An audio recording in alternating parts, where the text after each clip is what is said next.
पश्चिम बंगाल के पूर्व मेदिनीपुर के एगरा ब्लास्ट का मास्टरमाइंड कृष्णपद बाग उर्फ भानु बाग की मौत हो गई है। एगरा के खादीकोल गांव विस्फोट के बाद मुख्य आरोपी भानु बाग फरार हो गया था।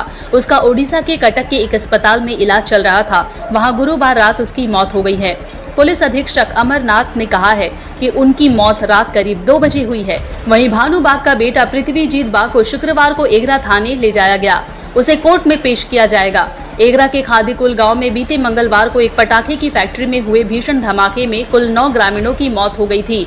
जब फैक्ट्री में धमाका हुआ था, उसके मालिक के तौर पर भानु बाग का नाम सामने आया था। इसके बाद जैसे जैसे जांच आगे बढ़ी, एक के बाद एक सनसनीखेज जानकारी भानु बाग के नाम से सामने आने लगी। उधर एगरा कांड के विस्फोटक अधिनियम के तहत मुकदमा दर्ज कर लिया गया है। सीआईडी ने कांथी कोर्ट की अनुमति से केस फाइल किया है।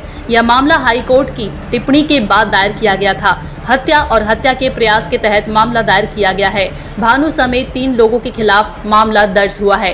भानु बाग का खादीकुल में करीब 30 साल से अवैध पटाखे का कारोबार था।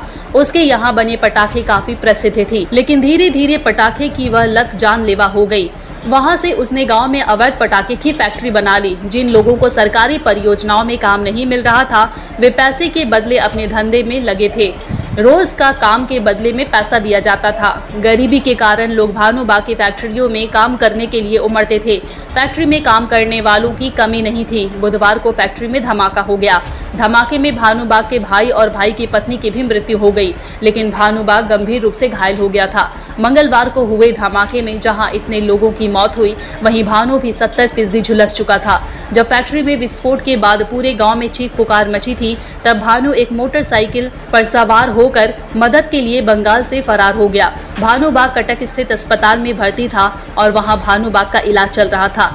बाद में पुलिस को पता चला है कि उसे कटक के एक अस्पताल में भर्ती करवाया गया है। पुलिस ने गुरुवार की शाम को उसे गिरफ्तार भी किया था, लेकिन वह लगभग 70% जख्मी था। इस कारण पुलिस उससे पूछताछ नहीं कर पाई और अब पूछताछ से पहले ही भानु बाग की मौत हो गई है। पश्चिम बंगाल के पूर्व मेदिनीपुर के एगरा ब्लास्ट का मास्टरमाइंड कृष्णपद बाग उर्फ भानु बाग की मौत हो गई है। एगरा के खादीकोल गांव विस्फोट के बाद मुख्य आरोपी भानु बाग फरार हो गया था। उसका ओडिशा के कटक के एक अस्पताल में इलाज चल रहा था। वहां गुरुवार रात उसकी मौत हो गई है। पुलिस अधीक्षक अमरनाथ ने कहा है कि उनकी मौत रात करीब 2 बजे हुई है। वहीं भानु बाग का बेटा पृथ्वीजीत बाग को शुक्रवार को एगरा थाने ले जाया गया। उसे कोर्ट में पेश किया जाएगा। एगरा के खादीकुल गांव में बीते मंगलवार को एक पटाखे की फैक्ट्री में हुए भीषण धमाके में कुल 9 ग्रामीणों की मौत हो गई थी। जब फैक्ट्री में धमाका हुआ था, उसके मालिक के तौर पर भानु बाग का नाम सामने आया था। इसके बाद जैसे जैसे जांच आगे बढ़ी, एक के बाद एक सनसनीखेज जानकारी भानु बाग के नाम से सामने आने लगी। उधर एगरा कांड के विस्फोटक अधिनियम के तहत मुकदमा दर्ज कर लिया गया है। सीआईडी ने कांथी कोर्ट की अनुमति से केस फाइल किया है। यह मामला हाई कोर्ट की टिप्पणी के बाद दायर किया गया था। हत्या और हत्या के प्रयास के तहत मामला दायर किया गया है। भानु समेत 3 लोगों के खिलाफ मामला दर्ज हुआ है।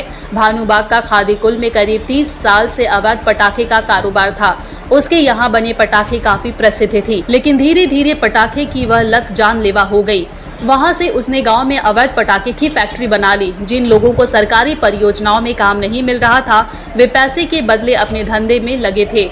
रोज का काम के बदले में पैसा दिया जाता था। गरीबी के कारण लोग भानु बाग की फैक्ट्रियों में काम करने के लिए उमड़ते थे। फैक्ट्री में काम करने वालों की कमी नहीं थी। बुधवार को फैक्ट्री में धमाका हो गया। धमाके में भानु बाग के भाई और भाई की पत्नी की भी मृत्यु हो गई, लेकिन भानु बाग गंभीर रूप से घायल हो गया था। मंगलवार को हुए धमाके में जहां इतने लोगों की मौत हुई, वहीं भानु भी 70% झुलस चुका था। जब फैक्ट्री में विस्फोट के बाद पूरे गांव में चीख पुकार मची थी, तब भानु एक मोटरसाइकिल पर सवार होकर मदद के लिए बंगाल से फरार हो गया। भानु बाग कटक स्थित अस्पताल में भर्ती था और वहां भानु बाग का इलाज चल रहा था। बाद में पुलिस को पता चला है कि उसे कटक के एक अस्पताल में भर्ती करवाया गया है। पुलिस ने गुरुवार की शाम को उसे गिरफ्तार भी किया था, लेकिन वह लगभग 70% जख्मी था। इस कारण पुलिस उससे पूछताछ नहीं कर पाई और अब पूछताछ से पहले ही भानु बाग की मौत हो गई है।